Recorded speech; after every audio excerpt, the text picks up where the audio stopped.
जय श्री राधे कृष्ण। आप सभी का आपके अपने YouTube channel VK Mishra present में बहुत बहुत स्वागत है। आइए आज आप सब सुनेंगे कार्तिक मास महात्म्य कथा में तीसरे अध्याय की कथा।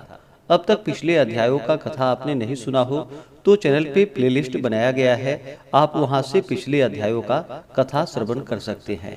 हिंदू धर्म में कार्तिक महीने का बड़ा ही विशेष महत्व माना गया है।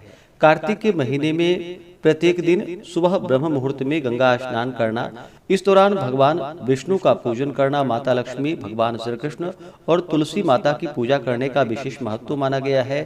साथ ही शाम के समय में प्रत्येक दिन जो कि दीप आदि का दान करना चाहिए, तुलसी वृक्ष के नीचे दीपक जलाना चाहिए, माता तुलसी की आराधना करनी चाहिए।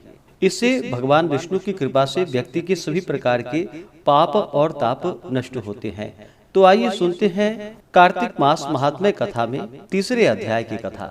तो बोलिए प्रेम से भगवान विष्णु की जय, माता लक्ष्मी की जय, सर्व देवी देवता की जय। भगवान श्री कृष्ण से सत्यभामा बोली कि हे प्रभु, आप काल स्वरूप हैं, आपके लिए तो सब समय बराबर है।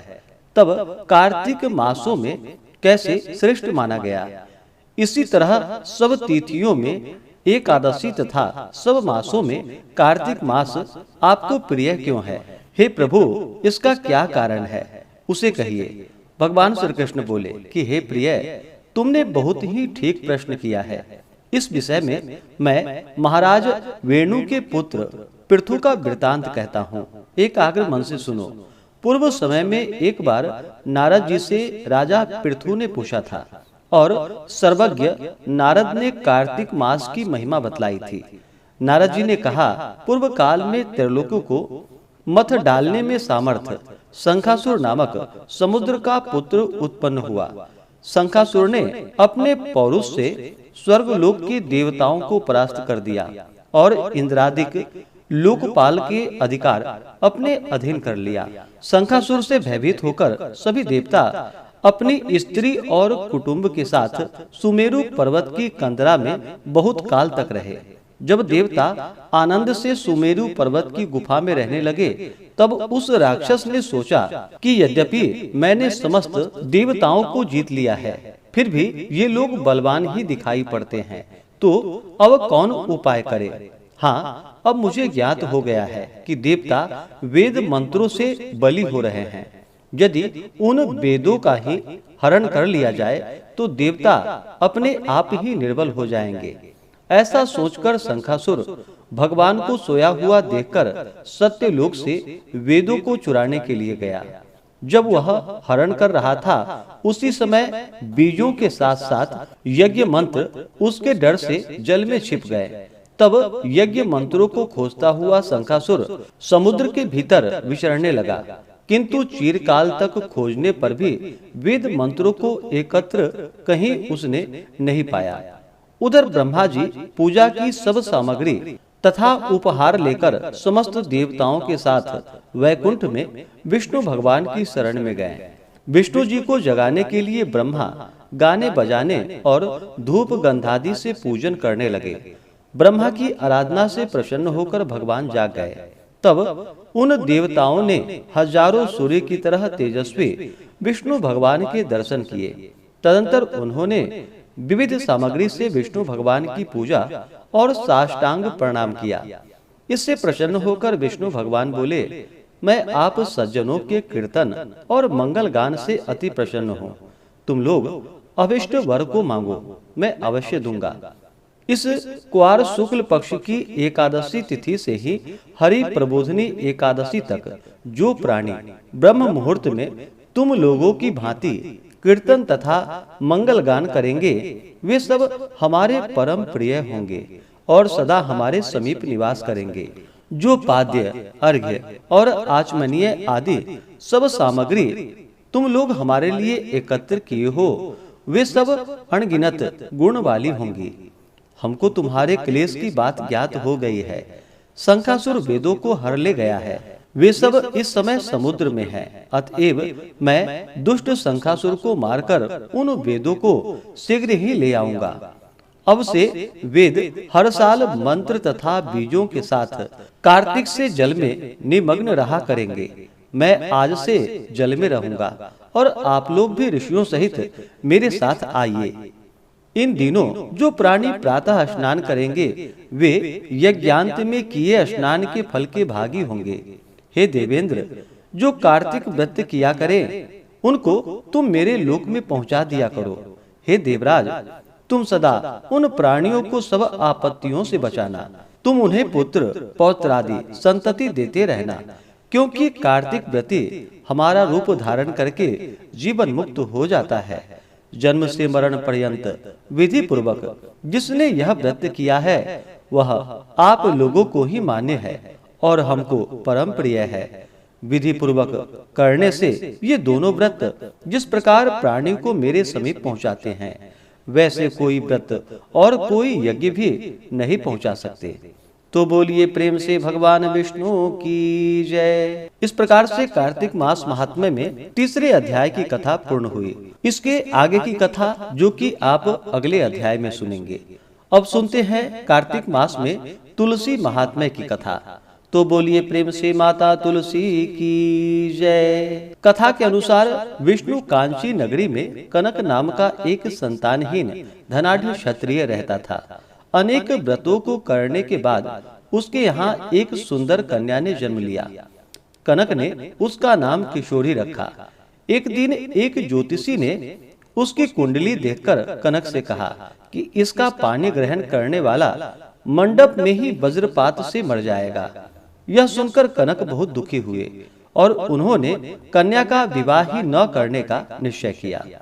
एक दिन कनक के यहाँ शंकर नाम का एक ब्राह्मण आया। अतिथि प्रिय कनक ने शंकर का खूब सत्कार किया। सहसा शंकर की दृष्टि किशोरी पर पड़ी। उसे उस युवती कन्या को अविवाहित देखकर बड़ा आश्चर्य हुआ। उसने उसकी सखी चंदना से जब इस विषय में पूछा तो उसे सारी बात ज्ञात हुई।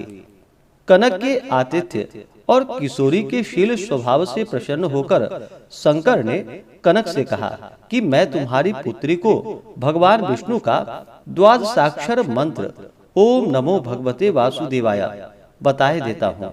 वह 3 वर्ष इसका जप करे तथा प्रातः काल उठकर तुलसी उपवन का सिंचन करे और प्रतिवर्ष कार्तिक माह में तुलसी का भगवान विष्णु से विवाह करे। इस व्रत के प्रभाव से वह विधवा नहीं होगी। किशोरी ब्राह्मण के बताए अनुसार द्वादशाक्षर मंत्र का जप और तुलसी वन का सिंचन करने लगी। प्रतिवर्ष तुलसी विवाह भी करती थी। इस प्रकार उससे 3 वर्ष बीत गए। चौथे वर्ष जब कार्तिक मास में प्रातः स्नान के लिए जा रही थी तो उसे विलेपी नामक एक क्षत्रिय कुमार ने देख लिया और उसके अनुपम सौंदर्य पर मोहित हो गया। वह उसे प्राप्त करने का प्रयास करने लगा, पर किसी भी प्रकार से उसे सफलता न मिली। एक दिन उसे पता चला कि वहाँ एक मालिन नित्य किशोरी को फूल देने के लिए जाती है। यह जानकर वह उस मालिन से मिला और धन देकर उसे अपने षड्यंत्र में शामिल कर लिया। अब वह नित्य प्रति मालिन की लड़की बनकर स्त्री वेश में किशोरी को फूल देने जाने लगा। उस समय विष्णु कांची में जयसेन नाम का राजा राज्य किया करता था। उसके पुत्र का नाम मुकुंद था। एक दिन मुकुंद ने किशोरी के रूप और सौंदर्य की प्रशंसा सुनी तो उसने निश्चय कर लिया कि मैं किशोरी से ही विवाह करूंगा। उसने इस आशय का संदेश किशोरी के पिता कनक को भी भेज दिया। राजा के मंत्री ने आकर कनक से विवाह की सहमति प्राप्त कर कार्तिक शुक्ल द्वादशी का दिन निश्चय कर लिया। निश्चित समय पर किशोरी को लग्न मंडप में बैठाया गया। उस समय भी किशोरी भगवान विष्णु और तुलसी माता का ही ध्यान कर रही थी। आधी रात के समय विवाह के लिए मुकुंद मंडप में आया तो वहां से अन्य पुरुषों को हटा दिया गया। सिर्फ विलेपी ही स्त्री वेश में होने के कारण वहां बैठा रहा। अचानक आकाश में घनघोर गर्जना होने लगी। बहुत तेज आंधी चलने लगी। सारे दीपक बुझ गए।